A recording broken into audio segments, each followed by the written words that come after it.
Graças a Deus. A paz do Senhor para você, meu irmão, minha irmã, que está me vendo e ouvindo neste dia. E a palavra que eu tenho para levar até você encontra-se na primeira epístola de Paulo aos Coríntios, capítulo 6, e eu quero ler do versículo 9 até o versículo 11. Mas aproveitando que estou falando com vocês, eu quero pedir que vocês se inscrevam no canal. Deixe o seu like, que isso é muito importante. Então vamos à leitura. Não sabeis que os injustos não hão de herdar o reino de Deus?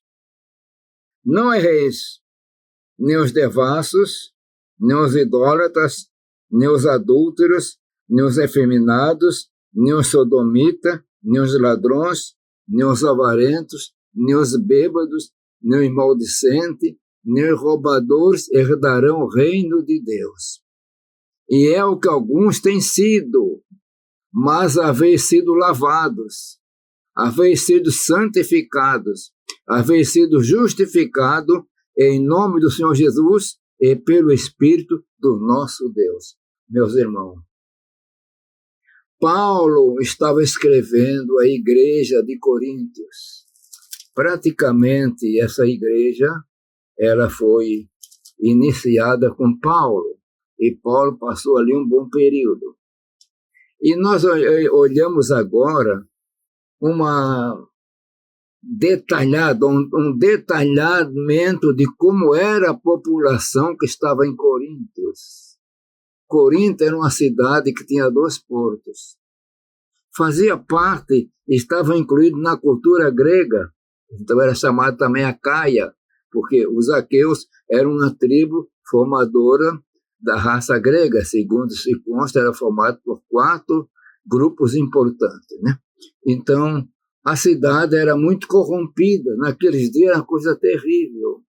Mas agora Paulo está escrevendo para os coríntios e traz um tema tão importante, como diz: não erreis, nem os devassos, nem os idólatras, nem os adúlteros, nem os efeminados, nem os sodomitas, nem os ladrões, nem os avarentos, nem os bêbados, nem os maldicentes, nem os roubadores herdarão o reino de Deus. Então, Paulo está entrando uma relação de pessoas que não herdarão o reino de Deus. Aqui está se referindo, não quer dizer que essas pessoas não sejam salvas, mas que, partindo na condição que estão de vida, não herdarão o reino de Deus na eternidade. E ele ainda acrescenta aqui no versículo 11, e é o que alguns têm sido. No meio de vocês, teve pessoas que estavam dessa maneira que eu acabei de citar, mas aconteceu uma coisa: mas haveis sido lavado, vocês estavam sujos espiritualmente, mas foram lavados.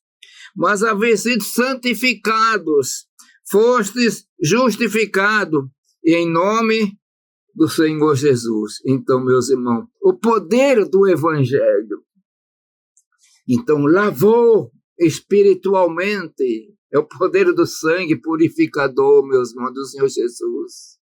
Lavou. Foram santificados. Santificado é de uma palavra santa. Eles foram tornados santos, quer dizer, separados para Deus, separados daquele ambiente, e ainda também foram justificados. Mesmo. Agora, justificado é como se alguém vai num tribunal e ele é réu e tem uma condenação, mas ali os advogados conseguiram fazer que eles fossem perdoado naquele tribunal, então estão justificados, aquele crime não tem mais nada. Assim a nossa situação espiritual, assim eram os irmãos que estavam em Coríntios, e a palavra, mas vocês foram justificados em nome do Senhor Jesus Cristo e pelo Espírito do nosso Deus. Note que não era uma fina flor. O Evangelho é para isso, meus irmãos. Jesus falou bem claro que ele não veio buscar os bons, Não, veio buscar e salvar o que se havia perdido. E neste tempo de perdição, o homem entra em muitos caminhos diferentes.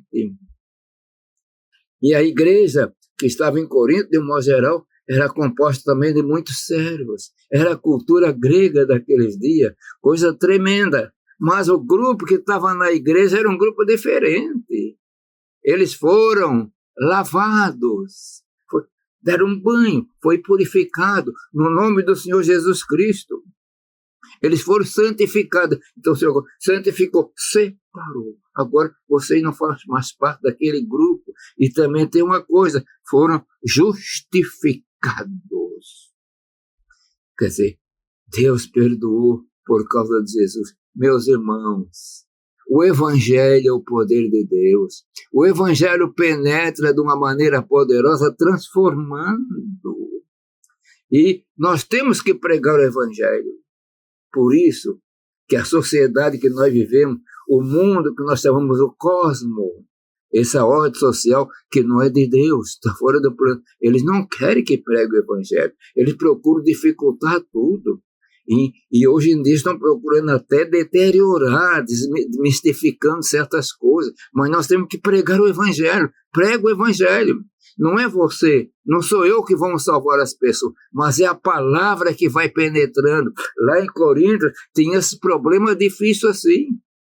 Cidade corrompida. Mas Paulo começou a pregar.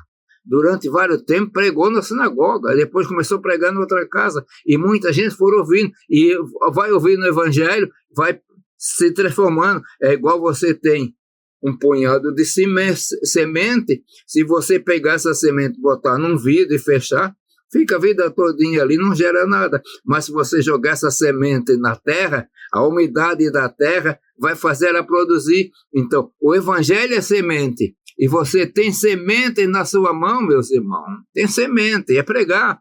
Não está se esperando que cada crente vai ser um grande pregador, não. E, por sinal, para ser uns bons pregadores, são poucos. Mas você tem a boca, tem ação, tem amizade. Então, no seu convívio, no seu falar, você vai ganhando almas para Jesus. Então, ele pode ser perdido, pode estar da maneira que for. Se não blasfemou contra o Espírito Santo, um dia mais tarde ou mais cedo, se ouviu a pregação da palavra, ele vai se converter. E aí a obra não é tua. A minha e a tua e a nossa é falar de Jesus, mas a obra quem faz é o Espírito Santo. Que o Senhor os abençoe maravilhosamente e vamos continuar pregando a palavra. Como Paulo diz, há tempo e fora de tempo. Vamos pregar, que o Senhor vos abençoe. E eu quero orar. Pai eterno, Deus de amor e bondade, eu peço por todos aqueles que estão me vendo e ouvindo agora, Senhor. Continua levantando, Senhor, ganhadores de alma, ceifeiros, Senhor, porque tem muitas almas para ser salvas ainda. Pai eterno, pedimos em nome de Jesus. Amém.